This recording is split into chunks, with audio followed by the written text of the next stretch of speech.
All right, let me tell you about this book, this audiobook I listened to while working on this drawing. It was sad. I must have been subconsciously it was another book about grief. So I guess I was just in that headspace. Uh yeah, it was sad. So I put it on my list because the description mentioned that it dealt with Native American mythology, which is an area of mythology that I'm not as familiar with. So I thought it would be exciting to just dive into it.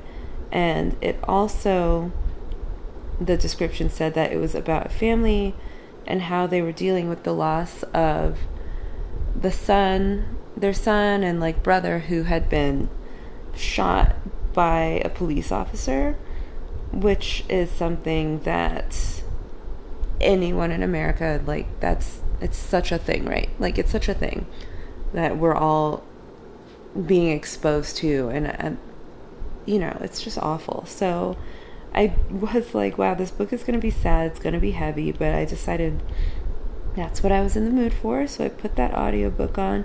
It was different, the copy that I had, because instead of one narrator, it was a different one for each character, because every chapter it followed the mother, the sister, the brother, and then an ancestor. So you had 4 different narrators, 4 different perspectives, and like how each of them was sort of dealing with the loss of this incredible, super nice, super loving, super friendly boy who was shot in error by a police officer because of his bigotry. Like him assuming like, oh, that's the brown kid, that's the native kid, he's obviously the troublemaker, and that wasn't the case, and he died. And it was sad, but obviously it was sad, but it was a really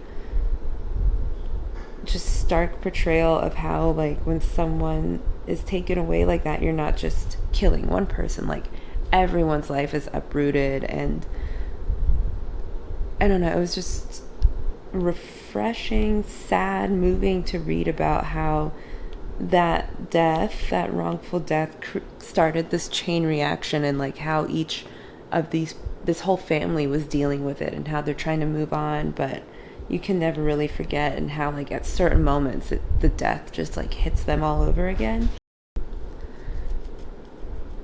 So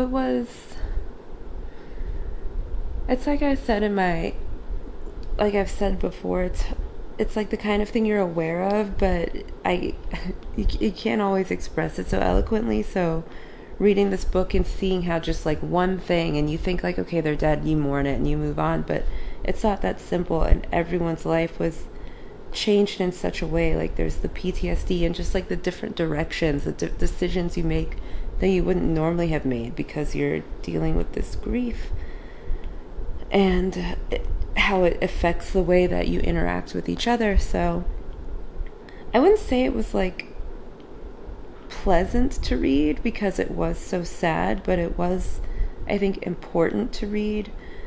I didn't feel like I really learned anything I didn't already know, except for like the mythology that I wasn't as familiar with, but it was a nice perspective. It was a nice look into a culture that I don't know as much about. I do think it's something that everyone should read because it takes you outside of yourself and you think about so many different people and so many different perspectives and how they all experience and process one event. There were parts where I had to take a break from it, so I was flipping between this book and the book from my last video because it was so heavy, and I think having the several narrators kind of took me out of it. So I think if there's an audiobook where it's just one narrator, or if there's an audiobook, or if you wanted to like read it print instead, that might be more of an immersive experience. But still, the story was wonderful. There were some parts that are so intriguing because there's a little bit of a mystery in there too, and it also does a thing that I really like stories do, where you learn, like, you're wondering, okay, like, what is the meaning of, like, this interaction, and then later it, like, the layers are pulled back and you're like, oh wow, like so much is unfolded. Like, not everything is given to you up front, it's kind of revealed throughout. And it was very engaging, very sad. There wasn't, I don't know that artistically, I didn't work on this, I didn't listen to it a lot while working on art because it was so sad. I don't know, it's almost like I didn't really want to bring that level of sadness into what I was working on, but I have kind of like logged it away, like that tab is bookmarked in my brain. And when I do want to make work that is more about like grief and like the experience of being a community that's targeted wrongfully by police, and like a community that is, you always have to have that in the back of your mind, and you always have to think like it's just a whole group, you know, it's just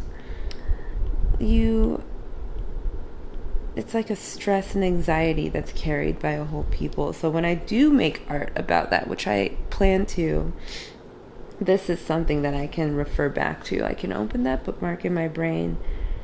But I just wasn't ready to do that yet because I already have this work in progress and it is about something a little different. But I'm very glad I read the book.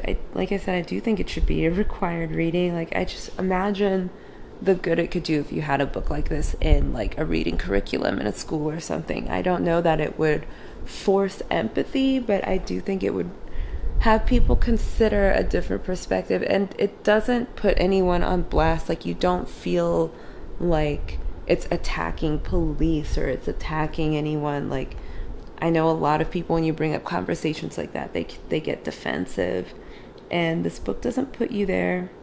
It just really is like, hey, this happens, like, this is what it's like, what do you think? And I think that's how good conversations get started, and I'm thankful for books like that are doing the work, because I don't have the patience. So yeah, that was that book.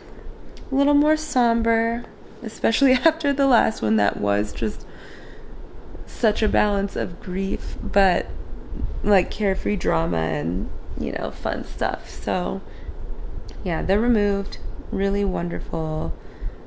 And it definitely makes me want to like learn more about Native mythology, because it was so interesting, and I looked into it a little bit more because I had no base.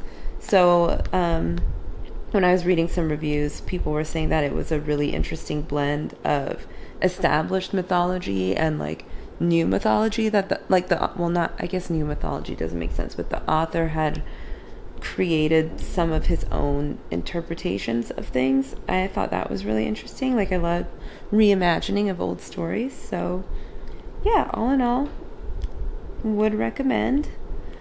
Definitely be prepared to have some feelings. And yeah, that's where I'm at with this drawing. Okay, bye.